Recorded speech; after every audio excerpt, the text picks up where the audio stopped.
Nossa aula de hoje vai falar a respeito do tecido adiposo. O tecido adiposo é um tecido especial do conjuntivo, no qual há predominância de células adipócitas. Ou seja, o tecido adiposo, ele faz parte do conjuntivo e ele tem aí, na sua constituição, as células adiposas, que é o principal componente do tecido adiposo. As funções do tecido adiposo são acúmulo de energia, que é a principal função do tecido adiposo. Ou seja, o acúmulo de energia no nosso corpo é principalmente ocorre no tecido adiposo. Outra função especial dele é modelar a superfície, sendo em parte responsável pela diferença de contorno entre o corpo de um homem e de uma mulher.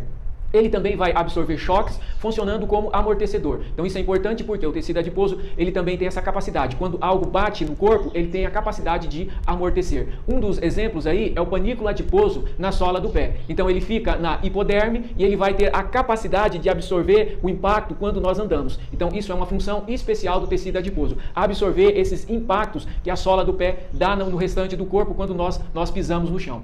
Outra característica importante do tecido adiposo é que ele funciona como um isolamento térmico do nosso organismo. Pessoas com mais tecido adiposo sofrem mais com o calor. Pessoas com menos tecido adiposo sofrem menos com o calor. Ou seja, o tecido adiposo é uma barreira contra o frio aí. Então, quanto mais tecido adiposo, mais você tem capacidade aí de enfrentar o frio. Okay? Outra característica importante do tecido adiposo, ele vai preencher espaço entre os outros tecidos. Você vai encontrar tecido adiposo distribuído aí ao longo do nosso corpo. Ele vai auxiliar também a manter determinados órgãos na sua posição normal. E também ele vai exercer atividade secretora, sintetizando vários tipos de moléculas, o tecido adiposo. O tecido adiposo, ele normalmente, constitui entre 10 a 15% do peso corporal de uma pessoa. Depende de cada pessoa, ou seja, do biotipo de cada pessoa. Então, normalmente, entre 10 a 15%. Isso podendo ser elevado ou diminuído aí, dependendo do peso corporal de cada um indivíduo. Como está representado na imagem, há dois tipos de tecido adiposo. Tecido adiposo unilocular e tecido adiposo multilocular. Na primeira imagem, o tecido adiposo unilocular e na segunda imagem, o tecido adiposo multilocular. Os lipídios, eles não coram num preparo histológico normal, utilizando hematoxilina e eosina. Por isso as gotículas ficam brancas, característica do tecido adiposo. Ou seja, quando a gente prepara a lâmina, as gotículas de lipídios ficam claras, elas não pegam o corante. Então isso faz com que o tecido adiposo tenha essa característica. Então todas as vezes que a gente prepara uma lâmina histológica aí, utilizando hematoxilina e eosina, o tecido adiposo vai ficar branco, vai ficar claro. O tecido adiposo, ele é o maior depósito corporal de energia sob a forma de triglicerídeos. As células hepáticas e o músculo esquelético também têm a capacidade de acumular energia, mas essa energia está na forma de glicogênio. Então o tecido adiposo armazena na forma de triglicerídeos e as células hepáticas e o músculo na forma de glicogênio. Quimicamente, as gorduras são sintetizadas pela união de 3 ácidos graxos e uma molécula de glicerol. Ele vai formar um éster. Elas são chamadas de triglicerídeos, triglicerídeos ou mais corretamente de trigliceróis. Observe aí a formação do triglicerídeo. Então você tem uma molécula de glicerol e 3 moléculas de ácidos graxos. Na realidade, o que acontece aí? Vai ocorrer a remoção da hidroxila presente aí no glicerol.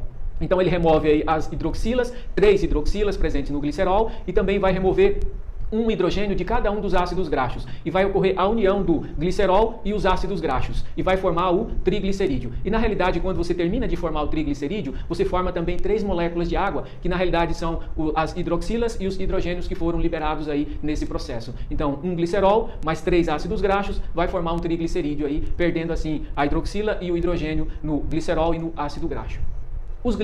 Os triglicerídeos são mais eficientes como reserva de energia, porque eles têm a capacidade de fornecer 9,3 kcal de energia por grama, contra apenas 4,1 kcal de energia por grama do glicogênio. Ou seja, os triglicerídeos têm a capacidade de fornecer o dobro de energia para cada grama de tecido aí. Então, os triglicerídeos são mais eficientes no processo de armazenamento de energia. O glicogênio, ele está armazenado no fígado e nos músculos. Ele é utilizado primeiro, depois que o organismo utiliza os ácidos graxos aí, os triglicerídeos. Então, na realidade, quando, por exemplo, assim, um animal dá uma arrancada, ele vai usar primeiro o glicogênio. Depois, com o passar do tempo, é que ele vai utilizar aí os ácidos graxos e que são os triglicerídeos. Há duas variedades de tecido adiposo que apresenta distribuição no nosso corpo. Eles são chamados de tecido adiposo unilocular, também conhecidos como comum ou amarelo, cujas células, quando completamente desenvolvidas, vão conter apenas uma gotícula de gordura que vai ocupar quase todo o citoplasma da célula. Já o tecido adiposo multilocular, ou também conhecido como pardo, ele é formado por células que contêm numerosas gotículas de lipídios e muitas mitocôndrias. Então observe aí nessas duas imagens, o tecido adiposo unilocular e o multilocular. No unilocular, a gotícula de gordura vai tomar toda a célula e vai fazer com que o núcleo fique espremido na beiradinha da célula. Já no tecido adiposo multilocular, o que acontece? Várias gotículas vão estar presentes aí em cada uma das células. Ou seja, uma célula tem várias gotículas dentro aí. Essas gotículas estão separadas uma das outras. Então isso é característica do tecido adiposo multilocular. As células adiposas, elas podem sintetizar ácidos graxos, glicerol e a partir da glicose. Esse processo, ele é acelerado pela presença da insulina. Esse hormônio também estimula a penetração da glicose nas células adiposas, né? E em outras células também aí. Como vai acontecer o processo de deposição e mobilização desses lipídios dentro dos adipócitos? Então, os lipídios, eles são armazenados nas células adiposas, principalmente na forma de triglicerídeos, isso é, ésteres de ácidos graxos e glicerol. Os triglicerídeos armazenados originam-se da seguinte maneira. Primeiramente, eles são absorvidos na alimentação e são trazidos até as células adiposas como triglicerídeo dos quilomicrons, que são constituídos aí por 90% de triglicerídeos e pequenas quantidades de colesterol, fosfolipídios e proteínas. São oriundos do fígado e transportados até o tecido adiposo. Eles vêm na forma de triglicerídeos e constituintes das lipoproteínas de pequeno peso molecular, ou também chamado de VDL. Então, essas são as formas no quais ocorre a deposição dos triglicerídeos. Como ocorre o processo de deposição e remoção no adipócito? Observe aí nesta imagem. Os triglicerídeos, eles são transportados do intestino e do fígado, principalmente sobre a forma de quilomicrons e outras lipoproteínas, como as lipoproteínas de baixo peso molecular.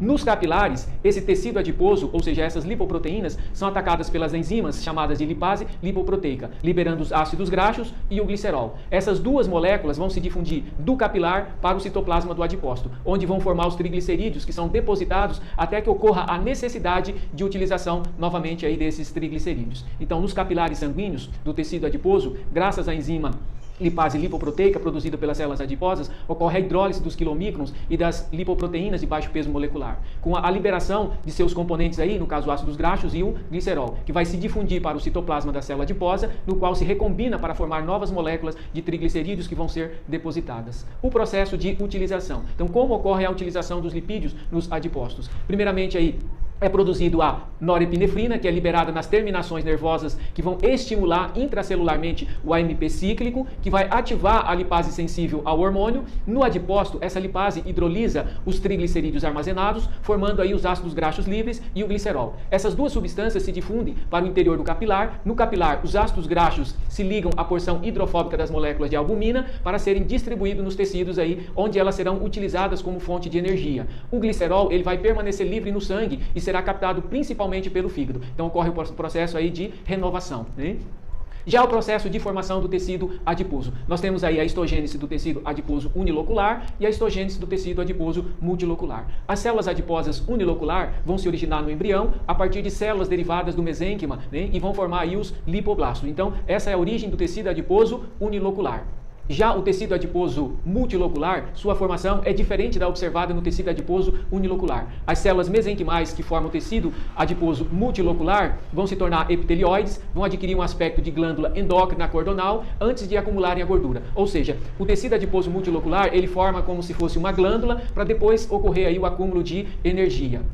Então, nós temos dois tipos de tecido adiposo multilocular e tecido adiposo unilocular. Observe as características de cada um deles. No tecido adiposo multilocular, ou seja, o tecido adiposo ele tem uma cor parda devido justamente ao processo de vascularização e a grande quantidade de mitocôndria presente nesse tecido. E ele é encontrado nos recém-nascidos, tá? A localização dele é definida, ele vai produzir calor, protege do frio e as células menores aí têm um citoplasma repleto com várias gotículas de lipídios. Já o tecido adiposo comum, ou também chamado de amarelo, ou unilocular, então tecido adiposo unilocular, a cor dele vai variar de branco a amarelo. Ele está distribuído por todo o corpo, vai depender do sexo e da idade de cada pessoa. Ele é regulado por processos hormonais, né? Então os hormônios aí sexuais, como adrenocorticoides, vão influenciar também na formação do tecido adiposo unilocular. Tá? As células são grandes e a gotícula ocupa todo o citoplasma aí da célula. Então observe aqui a diferença entre um tecido adiposo unilocular e o multilocular. No tecido adiposo unilocular, a gotícula de lipídio toma toda a célula, hein? Já no tecido adiposo multilocular, você observa aí várias gotículas, hein? Uma das características do tecido adiposo multilocular é a presença de mitocôndrias, a grande quantidade de mitocôndrias. E essas mitocôndrias dão uma característica marrom a esse tecido adiposo multilocular. Então, como acontece a distribuição do tecido adiposo multilocular? Ao contrário do tecido adiposo unilocular, que nós encontramos tecido adiposo unilocular em quase todo o corpo, o tecido adiposo adiposo multilocular, ele tem localização limitada e ele vai estar em determinadas áreas do organismo. Esse tecido, ele é abundante em animais que hibernam, né, e ele foi chamado aí de glândula hibernante. Na realidade, isso é uma designação, né, incorreta ou imprópria para esse tecido. Já no recém-nascido ou nos fetos, onde você encontra o tecido adiposo multilocular, ele vai apresentar uma localização bem definida. Como nos tecidos, como esse tecido não cresce, a sua quantidade no adulto é extremamente reduzida. Ou seja, você encontra tecido adiposo no recém-nascido, com o passar do tempo, esse tecido adiposo multilocular, ele vai reduzindo aí e vai desaparecendo. Então, nas pessoas adultas, a gente quase não encontra tecido adiposo multilocular. Observe aí nessa imagem uma criança, um recém-nascido, onde há as regiões com tecido adiposo unilocular e o multilocular. O tecido adiposo multilocular está representado aí em amarelo, ou seja, ele está presente no pescoço e na região do abdômen. Já o tecido adiposo unilocular, ele pode ser distribuído aí por uma região maior do nosso corpo. O tecido adiposo, ele tem uma vascularização alta, ou seja, o tecido ele é ricamente vascularizado, principalmente quando se considera a pequena quantidade de citoplasma funcionante nessa célula.